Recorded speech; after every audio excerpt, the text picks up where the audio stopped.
Hi, my name is Nick Morris, Tobacco Road Harley-Davidson Triumph Raleigh, and today on Tech Talk we're going to talk about the most abused part on your motorcycle, the clutch. So first of all, these are all stock pieces. I just got them broke down so that I can show you everything. This is your clutch assembly as a whole. Has a ring gear here, which is where the starter actually turns the motor over. Sprockets here for your primary chain, which on Triumphs it's quite a bit different. This would be a gear, and the gear would be turned by other gears from the crankshaft.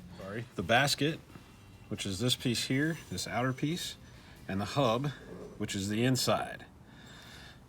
And inside all of that goes the pressure plate and your drive and driven discs. This is a drive disc. This is a driven disc, more commonly known as friction and steel. A lot of times these are made up of Kevlar pads, and that is your actual clutch pack. All right, so the first thing I want to do is show you kind of, now that you've seen all the parts, show you kind of how a clutch actually works. So clutch is very similar to a brake, in that you have these friction discs and the steel, and they wrap around it kind of like that. And when the spring, this piece here, is released, or your clutch lever is out, they come together like that, and then the drive discs drive the driven disc like so. Now the way that it works, this piece, which would be all these grooves, that's where your steel goes, like that. So these are connected to the transmission. These go on the outer, on the basket portion, and see how these little fingers line up there? This portion of it is connected to the motor.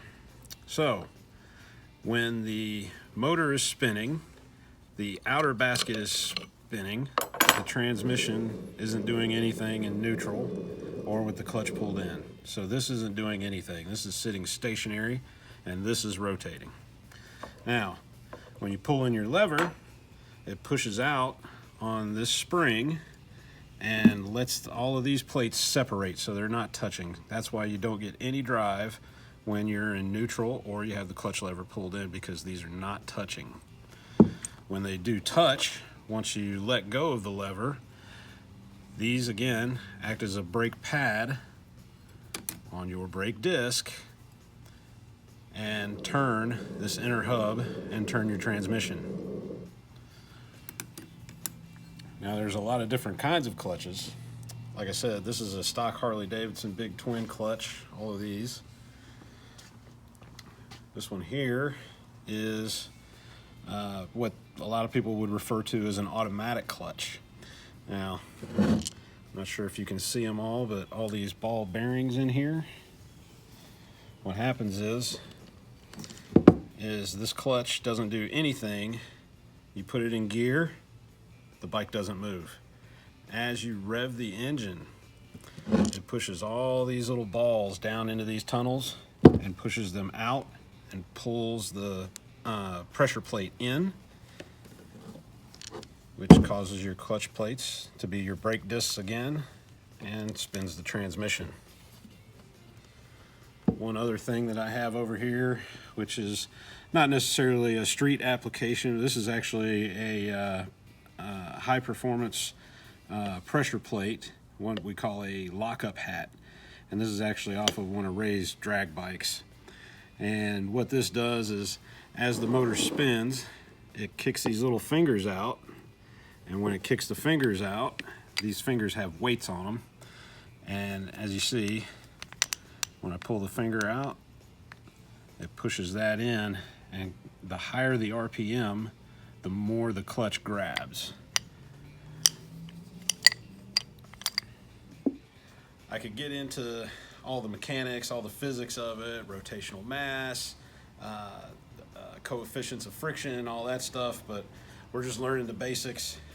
So that's pretty much how a clutch works.